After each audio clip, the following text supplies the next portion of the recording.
Hey guys, time to check out this Valley of the Gods road. Should be a good day. Gonna go get the razor out. I was able to go pretty fast on this road. It's a really well maintained road. I think it's about 15 miles long each way. Yeah, should be a good one. All kinds of rock formations, as you can already see from right here. I think that those two have to do with like chickens. One's a chicken, one's a hen something. I don't know, I forget exactly. I'll look on my phone whenever we stop. Google Maps has the stuff.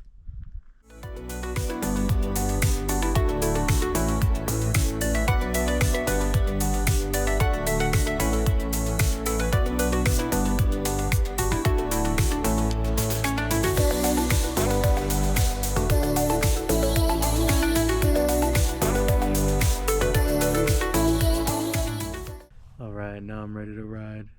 I know it doesn't look cold, but it's in the 40s and no windshield, you feel it all. Alright, let's go.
was pretty cool.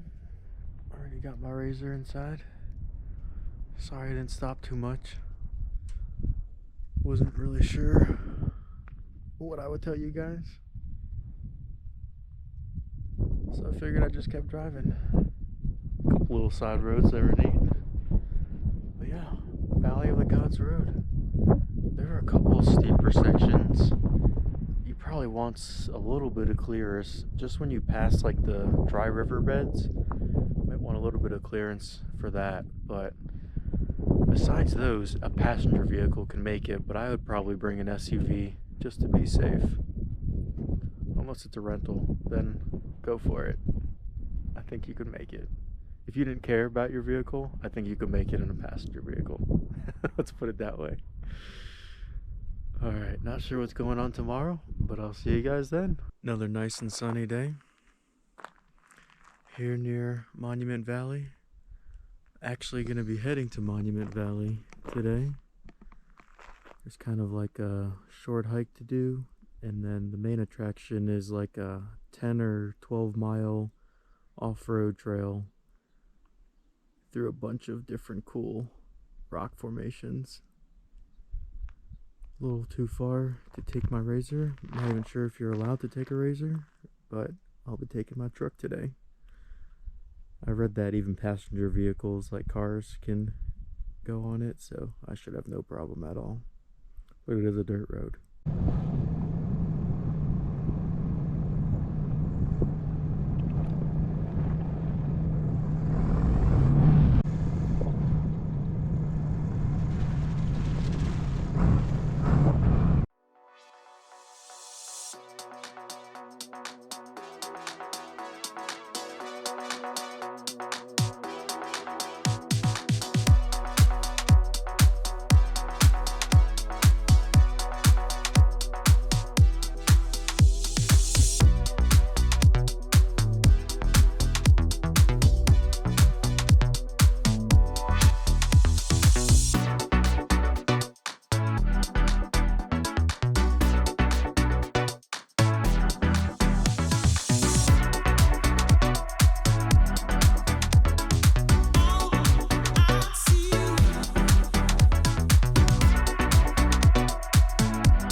How sick is this place?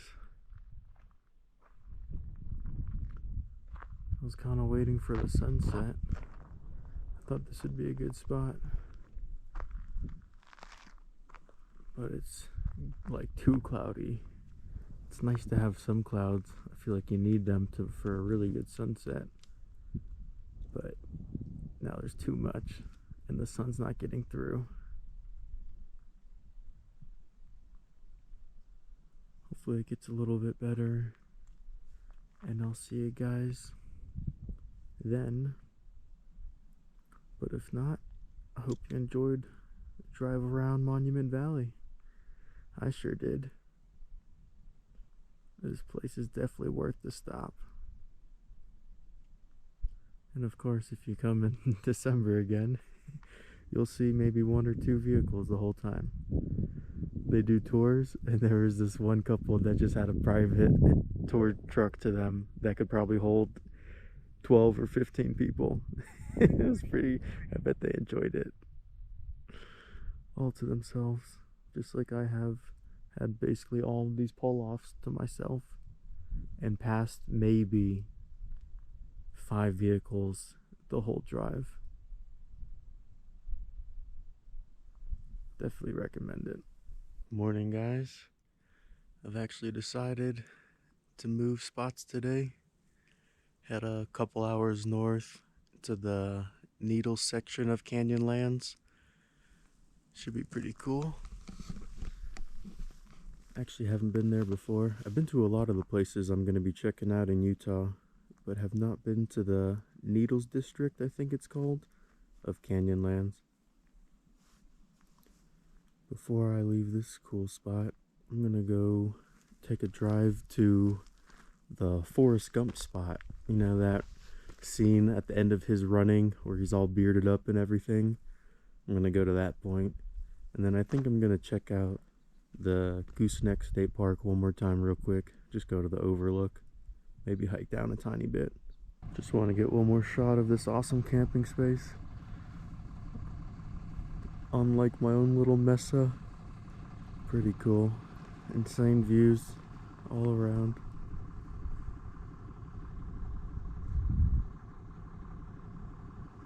What a great spot. This is totally the spot from the movie. I could easily picture him running up this road. Here, check this out.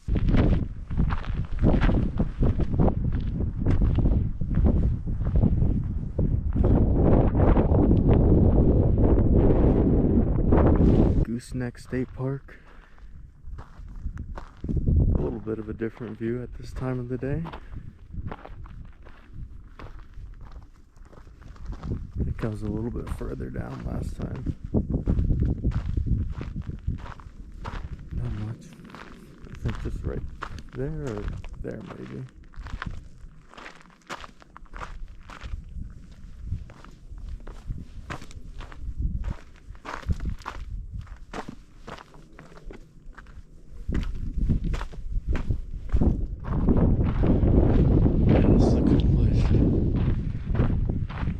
Forrest Gump spot was pretty cool. Could totally picture it in the movie. But so is this. That's so cool.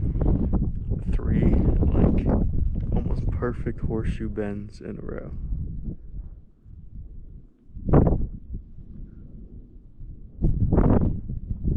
Just impressive how that happens. Not really sure what creates this over just a straight river going through it all, but I'm not disappointed.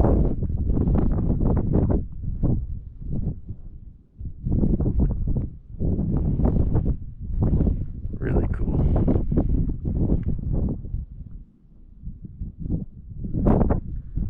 I bet you could walk on top of the middle one. At least get to the middle part, the saddle or whatever you want to call it. Not for me though, at least not today. Guys, I don't even know if you can hear me because of how windy it is. It's really windy. I don't even know if I want to drive in this. I got my truck in place like I was going to do. My app was saying it's gusting to 40, but it feels like it's consistently like 20 to 30. So, I don't know. I might wait another day, which kind of sucks because I was kind of just there. I'm sure I can figure out something to do today, but maybe I'll just load it, get a real early start tomorrow so I can do something.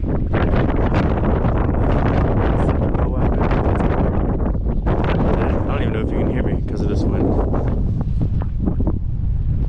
Oh man, that kind of sucks. do end up loading, I'll definitely see you then, or if I do something, I'll see you then too. I ended up just waiting for the wind to die down. Finally did about 45 minutes before sunset or so. So I think it's time to finally load my camper on my truck. I kind of showed you guys the whole deal when I left and unloaded, the whole process. So I think I'm just gonna show you a few smaller things, like just kind of how close the camper fits in my truck. I think I can pop this thing in the back of my bed while I get close. Maybe same thing with my trailer. I don't know, we'll see what else I can think of. But yeah, you guys kind of just saw the whole thing, so we'll just look for the smaller things this time.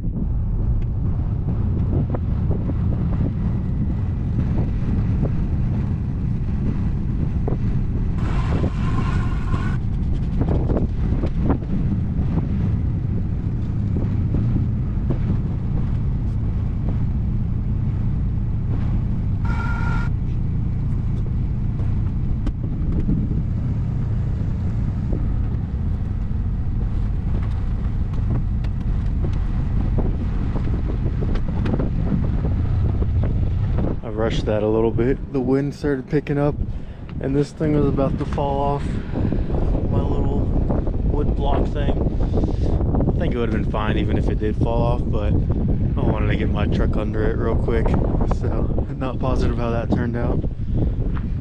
Now I just basically lower it and I try to line up the center marker on my truck, the marker light, with the center marker on the camper. That usually gets me nice and center.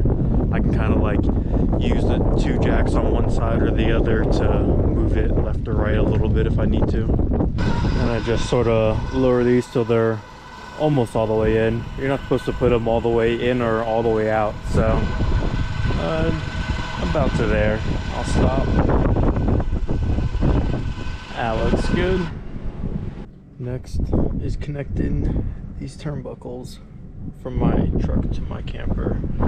There's kind of these attachment points on all four corners of my camper, and then I mounted these tie down points onto my truck frame. All four corners has those, and they just once you connect them, I can't do it with one hand. You just twist it and it gets tighter, and then you're good. And that's what it looks like, kind of connected up front. In the rear there's less space. This camper wasn't really designed for a dually. I needed a dually because that trailer weighs, which I needed to actually weigh to just to know for myself, but I estimate about 12 to 13,000 pounds. I have two 7,000 pound axles, so I know I'm good to 14,000, but I estimate between 12 and 13,000 pounds. So that's one reason why I have this camper on a dually, or have a dually. But I also had to add these swing out brackets, which if you have a camper with a slide, it's gonna most likely have the swing out brackets, and these tie down points are probably gonna be on the outside or just something way easier to get to. But I make it work. I just flip my turnbuckle upside down so I can still tighten it.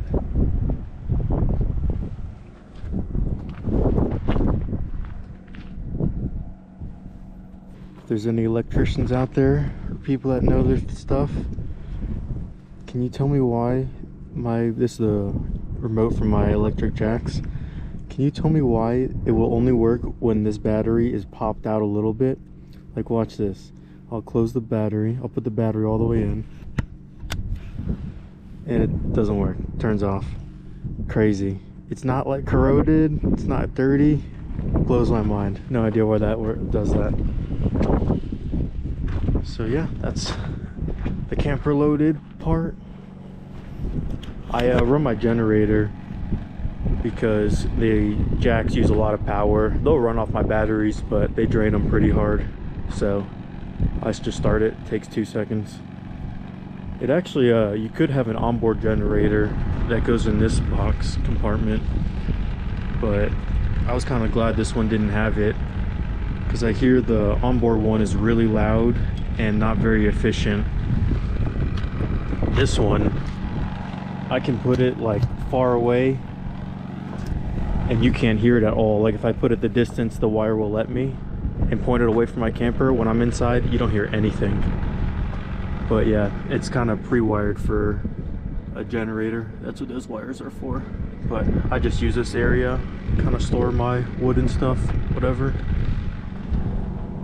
onto packing the trailer.